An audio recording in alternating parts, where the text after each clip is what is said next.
कि रास्ते चाहे जितना भी कठिन हो उसे पाना नामुमकिन नहीं होता। दोस्तों ध्यान से सुनिएगा, बहुत ही मोटिवेशनल स्टोरी है। ये कहानी आपको अपने सपने को पूरा करने के लिए जरूर प्रेरित करेगा। एक गांव के लड़के को मुंबई जैसे शहर में कितना स्ट्रगल करना पड़ता है। दोस्तों ये कहानी शुरू हुई थी यूपी राज्य के भोदाही जिले में स्थित एक छोटे से गांव सूर्यावा से।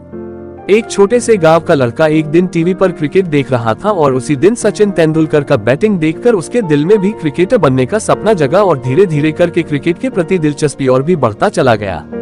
और उस लड़के ने एक दिन ठान लिया कि मुझे भी क्रिकेटर बनना है, लेकिन ये सपना पूरा करना उसके लिए आसान नहीं था, क्योंकि हर मोड़ पर ठोकर थी और रास्ते में सिर्फ कांटे थे। लेकिन फिर भी उस लड़के ने हिम्मत नहीं हारी और अपना सपना पूरा किया।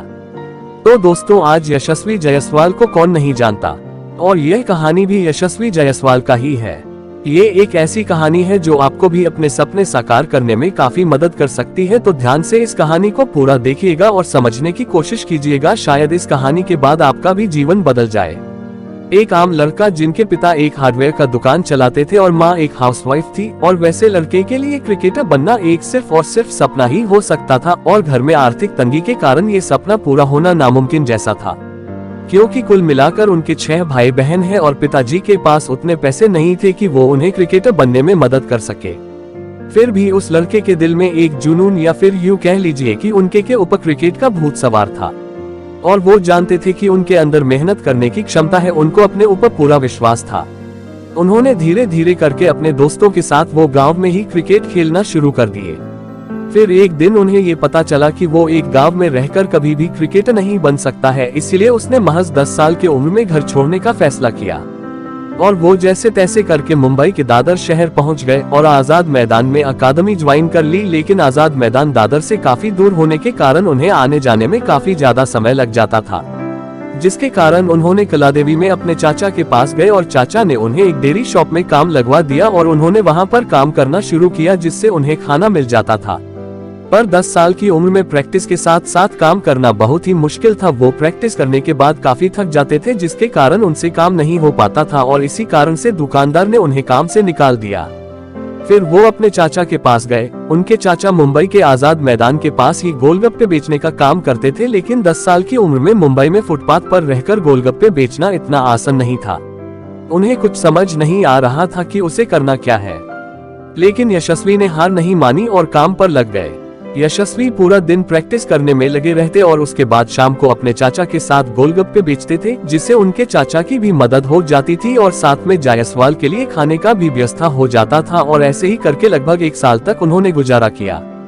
दोस्तों उनके पास इसके अलावा और कोई दूसरा रास्ता भी नहीं था, क्योंकि मुंबई एक ऐसी जगह है जहाँ पर फ्री में पानी तक नहीं मिलता है। दोस्तों अब तक तो जायसवाल की जिंदगी सही चल रही थी। वो समय पर प्रैक्टिस कर रहे थे, खाना भी मिल जाता था, सब कुछ सही चल रहा था। तभी एक दिन अचानक से उनके चाचा ने उसे घर से निकाल दिया और खाना देने और काम पर आने से मन कर दिया, और यहीं से जायसवाल की असली परीक्षा शुरू हो गई। तो दोस्तों जिस समय उनके चाचा ने यशस्वी को घर से बेघर किया, उस समय उनकी उम्र मात्र 10 साल थी। आप सोच सकते हैं कि 10 साल की उम्र का एक अकेला लड़का, जिसके पास ना रहने के लिए घर थे और ना ही खाने के लिए पैसे थे, उसके लिए मुंबई जैसे शहर में रहना कितना मुश्किल हुआ होगा। फिर भी दोस्तों उन्होंने हार नहीं मानी, क्योंकि उन्होंने घर से निकलते समय अपने आप से एक वादा किया था कि चाहे कुछ भी हो जाए, जब तक क्रिकेटर नहीं बनूंगा तब तक घर वापस नहीं आऊंगा।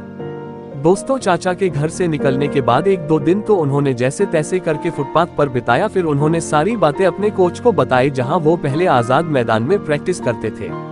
कोच ने सारी बातें सुनने के बाद उनको एक रास्ता बताया। जिस दिन वो कोच के पास गए थे उस दिन आजाद मैदान में प्रैक्टिस मैच चल रहा था और कोच ने यशस्वी को एक मैच खेलने के लिए बोला, और उन्होंने ये भी बोला कि अगर तुम इस मैच में अच्छे प्रदर्शन करते हो तो तुम्हें रहने के लिए एक टेंट में जगह मिल जाएगी। फिर क्या था, यशस्वी ने मौके का फायदा उठाकर मैच में अच्छा प्रदर्शन किया और उसे रहने के लिए जगह मिल गई। दोस्तों परेशानी यहीं पर खत्म नहीं हुई थी। उन्हें रहने के लिए टेंट तो मिल गया था, पर खाने की परेशानी अभी भी तंग कर रही थी। और एक परेशानी यह भी कि टेंट में न लाइट थी, न ही लेटरिन बाथरूम की कोई सुविधा थी। अगर सीधे भाषा में बोले तो सिर्फ एक प्लास्टिक का टेंट बनाया हुआ था। रात को जमीन पर ही सोना पड़ता था, जिससे कीड़े मकोड़े का भी काफी डर रहता था। एक इंटरव्यू के दौरान यशस्वी ने ये भी बताया कि बारिश के दिनों में पूरे ग्राउंड में पानी भर जाता था, जिसके कारण उनके टेंट में भी सोने की जगह नहीं रहती थी। और वो कभी कभी पूरी रात जाग कर गुजारा करते थे। रात को उन्हें लेटरिन को लेकर के भी काफी समस्याओं का सामना करना पड़ता था। दोस्तों, सारी चीजें लगभग फिर से नॉर्मल होने लगी थी, लेकिन एक समस्या उन्हें अभी भी सता रही था। उन्हें खाने के लिए कुछ नहीं मिल पा रहा था और पास में जो पैसे थे वो भी लगभग खत्म हो गए थे और ये एक काफी बड़ी समस्या थी।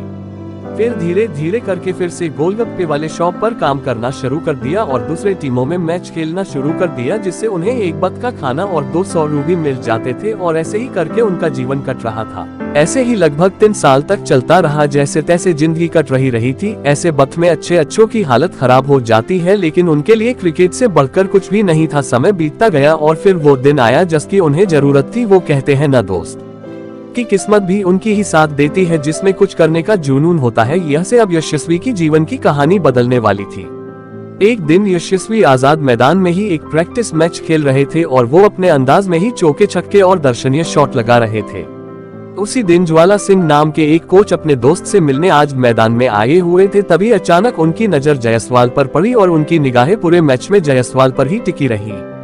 मैच खत्म होने के बाद ज्वाला सिंह ने जायसवाल को अपने पास बुलाया और बहुत ही प्यार से पूछा कि बेटा तेरा नाम क्या है।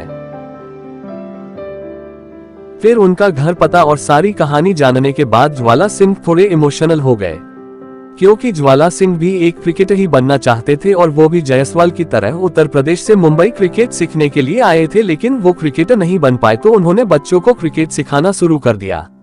दोस्तों, दोनों की कहानी एक जैसी ही थी, जिसके कारण वो जायसवाल की परेशानी को आसानी से समझ सकते थे। फिर अगले दिन ज्वाला सिंह जायसवाल को अपने घर पर ले गए और बोला कि आज से तुम इसे अपना ही घर समझो। और ज्वाला सिंह उन्हें अपने घर में ही खाने और रहने की व्यवस्था कर दिए और अब यशस्वी आजाद मैदान छोड़कर ज्वाला सिंह के यहाँ पर प्रैक्टिस करने लगे। दोस्तों, आपको बता दें कि ज्वाला सिंह की एकेडमी का नाम MCC यानी कि मुंबई क्रिकेट क्लब है। दोस्तों, अच्छे खाने और अच्छे रहन सहन से उनके खेल पर भी काफी प्रभाव पड़ा, जिसके कारण उनके प्रदर्शन में काफी सुधार आया। वो लगातार मेहनत करते रहे और कोच ज्वाला सिंह ने भी उन्हें काफी सपोर्ट किया और फिर उन्होंने अपने क्लब के तरफ से खेलते हुए काफी रन बनाए, जिसके कारण उन्हें और भी टूर्नामेंट में प्रदर्शन करने का मौका मिला, जिसका भरपूर फायदा उठाते हुए उन्होंने हर टूर्नामेंट में काफी अच्छा प्रदर्शन किया, जिससे धीरे धीरे करके वो सेलेक्टर्स के नजरों में आने लगे। दोस्तों, आपको बता दें कि जायसवाल अपने लाइफ में कभी स्कूल नहीं गए, लेकिन उन्हें पढ़ाई की भी काफी जरूरत थी।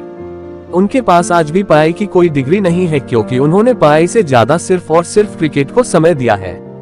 और यही कारण है कि उन्होंने घरेलू क्रिकेट में काफी रिकॉर्ड अपने नाम किए हैं, जैसे कि मात्र 14 साल की उम्र में 2015 के एक लाइमलाइट मैच में 319 रन नाबाद और 99 रन देकर 13 विकेट भी झटकर एक नया वर्ल्ड रिकॉर्ड बनाया और इस प्रदर्शन के बाद उनका सिलेक्शन U-16 में हो गया।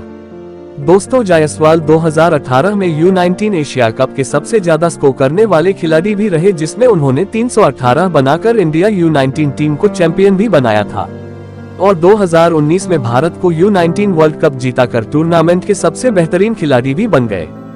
दोस्तों, उन्होंने सीनियर लेवल पर भी काफी ज्यादा रन बनाए, जैसे कि विजय हजारे ट्रॉफी में झारखंड के खिलाफ मात्र 154 गेंदों में 203 रन बनाकर दोहरा शतक बनाने वाले सबसे यंग खिलाड़ी बन गए। और फिर IPL में उन्हें राजस्थान की टीम ने उन्हें 2.4 करोड़ रुपए देकर उन्हें अपने टीम में शामिल कर लिया और उम्मीद यही है कि वो इंडिया टीम के लिए खेले और अपने देश का नाम रोशन करे।